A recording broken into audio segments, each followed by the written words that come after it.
আর কিছুদিন পর থেকেই শুরু হবে হিন্দুদের পূজা। এটা হলো হিন্দুদের উৎসব। সেই পূজাতে মুসলমানদের সন্তানরা সেখানে যায়, যায়া তাদের খাবার খায়, নাচানাচি করে। এটা একদমই ঠিক না।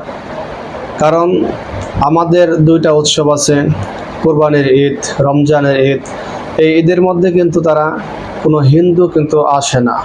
তাহলে আপনি মুসলমান হয়ে আপনি কেন তাদের পূজায় যাবেন? এখন আপনি বলতে পারেন যে অনেক হিন্দু, অনেক খ্রিস্টান তো আমাদের ধর্মীয় মাহফিলে অর্থাৎ অর্থাৎ সবার মধ্যে আসে। এখন আমি বলবো, আমাদের ধর্মীয় সবার মধ্যে তারা যে আসে, খ্রিস্টান বা হিন্দু, তারা আসে এই নিয়তে আসে যদি আল্লাহ তাআলা তাদেরকে হেদায়েত করে, অর্থাৎ হেদায়েতের উদ্দেশ্যে তারা আসে। আর আপনি যে পূজায় যাইতেছেন, তাহলে আপনি কি সেখানে ঈমান হারা হওয়ার জন্য যাইতেছেন?